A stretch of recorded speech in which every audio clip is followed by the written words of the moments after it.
लातूर शहराला आणि लातूर शहराच्या जनतेला BJP पक्षाची अडचण नाही, तर BJP पक्षामध्ये जेही आतापर्यंत कार्यकर्ते खुर्चीवर पदाधिकारी होते, सत्तेमध्ये होते, त्यांनी लातूर शहरासाठी आणि लातूर शहरातल्या जनतेसाठी आतापर्यंत कुठल्याही सुविधा त्यांनी अंमलात आणल्या नाहीत किंवा जनतेचा कुठलाही प्रश्न आतापर्यंत BJPच्या ह्या पदाधिकाऱ्यांनी सोडवला नाही. म्हणून फक्त लातूर शहरातच या BJPच्या जो पक्ष आहे जनतेला यांचा प्रॉब्लेम आहे.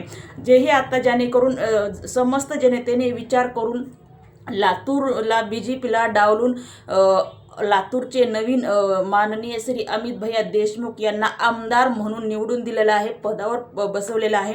आता चिंता या गोष्टी याची आहे की अमित भैया, जर आम्ही तुम्हाला समस्त जनतेने एकत्र येऊन निवडून दिलं आहे, तुमच्या हातामध्ये पावर, पद, प्रतिष्ठा, सत्ता दिली आहे, तर लातूर शहर प्रत्येक वेळी पाण्यासाठी चर्चेत आहे की लातूर शहराला आता मिरजून पाणी आणण्याची वेळ येणार नाही. लातूर शहराची सुशिक्षित बेकार लोकांची संख्या वाढणार नाही. सुशिक्षित बेकार बाहेर व तरुण वर्ग लातूरच्या बाहेर जाणार नाही. लातूर शहरातील जेही गोरगरीब जनता आहे, मजूर जनता आहे, त्यांच्या हाताला काम मिळेल, त्यांना 4 पत्र्याचं घर मिळेल, त्यांना जागे मिळेल.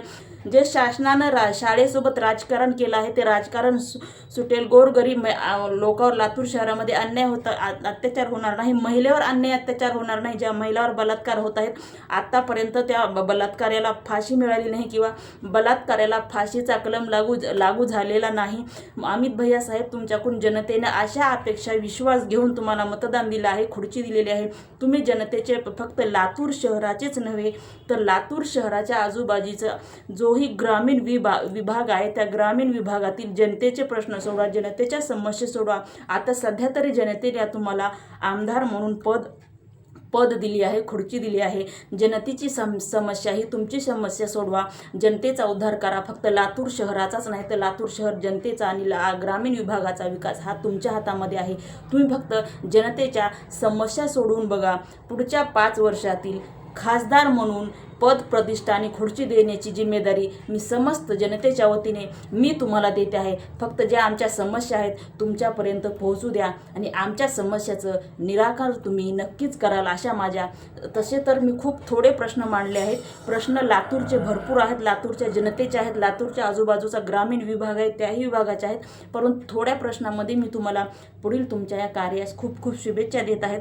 तुम्ही निवडून आलात, जनतेने तुम्हाला निवडून आणलं आहे, जनतेने तुमचा विचार केला आहे. अमित भैया, तुम्ही जनतेचा विचार करा. पुढच्या 5 वर्षाचे खासदार हे तुम्हीच असाल याची गॅरंटी जनतेकडून मी तुम्हाला देते आहे. पुढील कार्यासाठी तुम्हाला अमित भैया खूप खूप शुभेच्छा. जय हिंद, जय महाराष्ट्र.